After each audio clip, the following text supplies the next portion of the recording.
Hi viewers, welcome to our channel. ప్రస్తుతం మనతో పాటు సీనియర్ జర్నలిస్ట్ దామ బాలా సార్ వారితో మాట్లాడదాం. నమస్కారం సార్.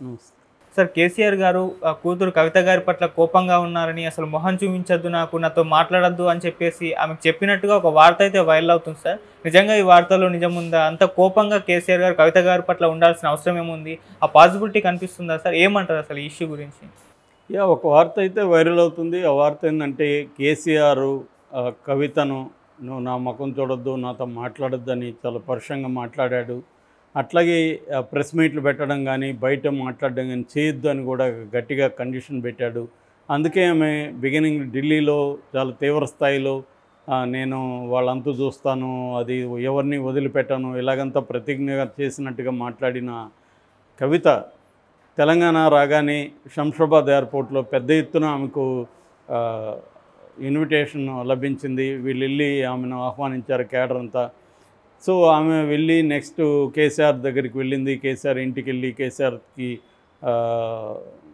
హగ్ చేసుకొని ఆయన చేతిని ముద్దు పెట్టుకొని నేను ఇక్కడే ఉంటాను వారం రోజులు అలాగా ప్రకటించింది. దాని తర్వాత ప్రెస్ మీట్ పెట్టి తన అభిప్రాయాలు చెప్తుందని, బీజేపీని తీవ్రంగా విమర్శిస్తుందని అందరూ అనుకున్నారు.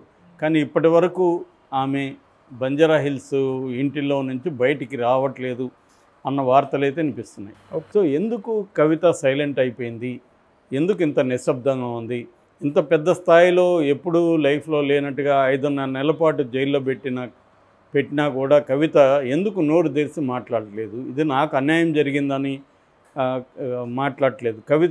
కోర్టు కూడా ఈ కండిషన్ ఏం పెట్టలేదు, ఈ కేసు గురించి మాట్లాడొద్దని కానీ ఇంకోటి కూడా కండిషన్లు ఏం. కనీసం ఆమె అది వదిలేసి ఇక్కడ తెలంగాణలో పరిస్థితుల పట్ల, తెలంగాణలో ప్రజలకు సంబంధించి వరదలు వచ్చాయి, మొన్న వరదలకు సంబంధించి మాట్లాడుండొచ్చు, ఆమె రంగంలోకి దిగి ఉండొచ్చు, వరద సహాయ కార్యక్రమాల్లో ఆమె పాల్గొని ఉండొచ్చు. ఎందుకు సైలెంట్ అయిపోయింది అంటే కేసీఆర్ తీవ్ర ఆగ్రహం వ్యక్తం చేశాడు ఆమె మీద. ఎందుకంటే ఆమె వల్లే తన బీఆర్ఎస్ పార్టీ ఈ స్థాయికి రావడానికి కవితనే కారణమని కేసీఆర్ నమ్ముతున్నాడు. కవిత కానీ లేకపోతే ధైర్యంగా బీజేపీ క్యాంటీన్గా ఫైట్ చేయొచ్చు. కవిత వల్ల తాను సరెండర్ అయిపోవాల్సి వచ్చింది, బీజేపీకి లొంగిపోవాల్సి వచ్చింది. ఈ పరిస్థితి నా లైఫ్లో ఎప్పుడు లేదు. సో కవిత వల్లనే ఈ స్థాయి ఓటమి కూడా మనకు కలిగింది. నేను చాలా అభివృద్ధి చేశాను, సంక్షేమం ఇచ్చాను, నాకంటే బెటర్గా ఎవరు ఇవ్వలేరు, అయినా కూడా ఈ స్థాయిలో చేశారంటే కవిత ఈ కేసులో ఇరుక్కోవడమే, ఆమె అత్యాశకు వెళ్ళి ఇలా చేసింది అని కేసీఆర్ సీరియస్గా ఉన్నాడు.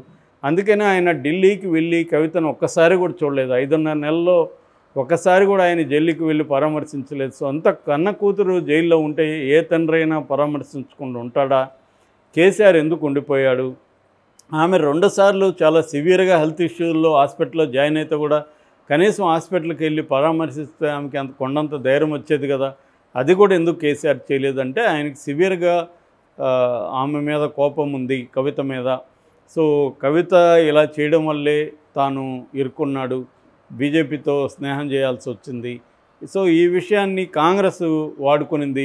బీజేపీ బీఆర్ఎస్ కుమ్మక్కైనాయి, అందుకని కవితను అరెస్ట్ చేయట్లేదని అసెంబ్లీ ఎన్నికలకు ముందు కాంగ్రెస్ పెద్ద ఎత్తున వాడుకోవడం వల్ల సో బీఆర్ఎస్ చిత్తుగా ఓడిపోయింది. దాని తర్వాత అరెస్ట్ చేసినా కూడా సింపతి రాలేదు. ఈవెన్ ఎంపీ ఎలక్షన్లలో కూడా ఏమాత్రం కవిత అరెస్ట్ వల్ల తనకు పాజిటివ్ రాకపోగా నెగిటివ్ అయిపోయింది. సో ఆమె లిక్కర్ కుంభకోణంలో తన భాగం లేదని ఎవరు నమ్మట్లేదు ప్రజలు. అందరూ కూడా ఆమె అత్యాశపోయింది, ఇంత అవసరమా అన్నారు. అట్లాగే ఆమె ఒక టీవీ ఛానల్లో వాచ్ గురించి కూడా 20 లక్షలు ఏం కొనుక్కుంటే తప్పే ఉంది అన్నట్టుగా మాట్లాడింది. ఇటువంటివి అన్నీ చేరి కవితకి డబ్బాస్ ఎక్కువ, లగ్జరీ లైఫ్ ఇష్టము, అందుకనే ఆమె ఢిల్లీ ఇక్కడ సరిపోదని ఢిల్లీలో కూడా దోచుకోవడానికి వెళ్ళింది. ఈ నెరేషన్ని సామాన్య ప్రజలు కూడా బిలీవ్ చేస్తున్నారు. సో ఇదంతా కూడా నాకు ఈ పరిస్థితి రావడానికి, మోడీ కాళ్ళ దగ్గర పడుండడానికి కారణం కవితనే అన్న ఇది కేసీఆర్కి ఉంది. అందుకని ఢిల్లీకి రమ్మని ఇటు కేటీఆర్ కానీ కవిత కూడా నేను నాన్నను చూడాలి, నాన్నను ఒకసారి రమ్మని చెప్పని అన్నకి చెప్పిన, కేటీఆర్ తండ్రికి చెప్పినా కూడా ఆయన భీష్మించి కూర్చున్నాడు. ఒక్కసారి కూడా ఢిల్లీకి వెళ్ళలేదు అనేది ఇప్పుడు వస్తున్న వార్తలు. ఇవి ఎంత నిజమో మనకు తెలియదు, కానీ మనకు ఒకటే అర్థమవుతుండేది మాత్రం కవిత సైలెంట్గా ఉంది.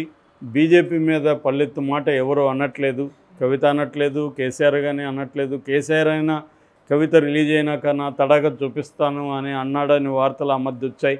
సో ఆయనైనా బయటకు వచ్చి కవితని కూర్చోబెట్టుకొని ఆయన నా బిడ్డని ఇలా ఎంత ఘోరంగా చేశారు, నా బిడ్డ ఏ రకమైన నేరం చేయలేదు, సుప్రీంకోర్టు కూడా అదే చెప్పింది ఇండైరెక్ట్గా, ఆమె మీద ప్రొసీడ్స్ ఆఫ్ క్రైమ్ కానీ ఆమె డబ్బులు పంచిందని కానీ ఆమె డబ్బులు లాభం పొందిందని కానీ ఎక్కడ ఎస్టాబ్లిష్ చేయలేకపోయారని సుప్రీంకోర్టే కామెంట్ చేసింది.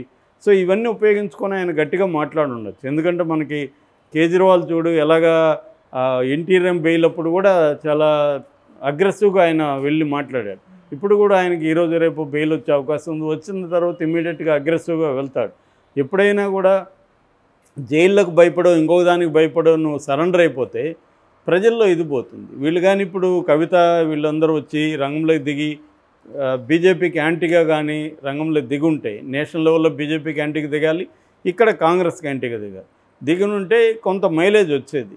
ఎందుకంటే నెక్స్ట్ ఇయర్ జీహెచ్ఎంసీ ఎన్నికలు కూడా వస్తున్నాయి.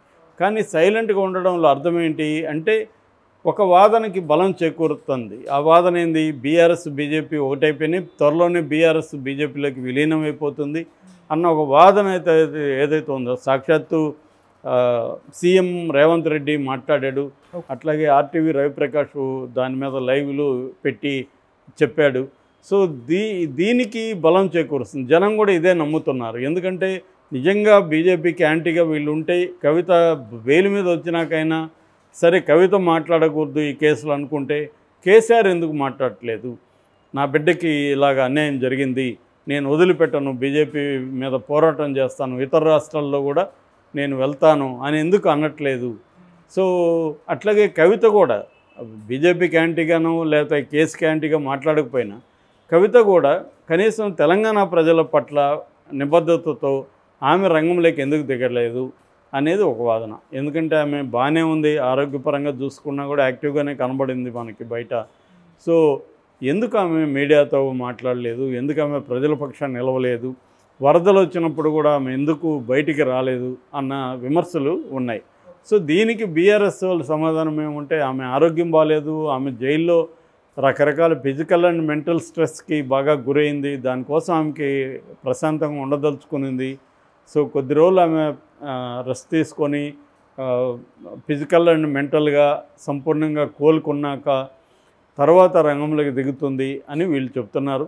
అది నిజం కూడా కావచ్చు. ఎందుకంటే జైల్లో 5.5 నెలలు ఒక మహిళ ఉంటే ఖచ్చితంగా ఒక ట్రామా లాంటిది ఉంటుంది, అంత ఈజీ కాదు.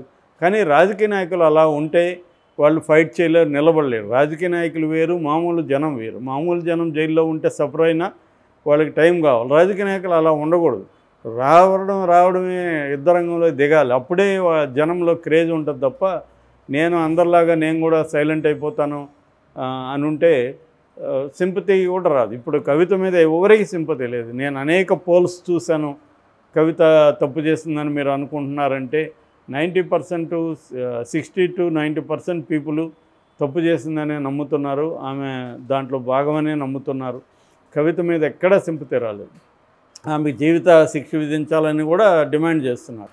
సో ఇంత ఘోరంగా ఎందుకు ఉంది? మామూలుగా మనకి అరెస్ట్లు అయిన వాళ్ళ పట్ల ఎంతో కొంత సింపతి ఉంటుంది. గతంలో జగన్ పట్ల సింపతి వచ్చింది, చంద్రబాబు పట్ల వచ్చింది, ఇవి ఉంటాయి. కవిత మహిళ, ఆమె ఆరోగ్యం బాగాలేదు, తిహార్ లాంటి ఒక అత్యంత ఘోరమైన జైల్లో ఆమెను పెట్టారు. సో ఆమెకి 2 సార్లు బాగలేక హాస్పిటల్లో జాయిన్ అయింది, అయినా కూడా ఆమెకి ఎందుకు సింపతి రాలేదు? సో ఈ ప్రశ్న ఇప్పుడు వాళ్ళని కూడా వేధిస్తూ ఉంటుంది.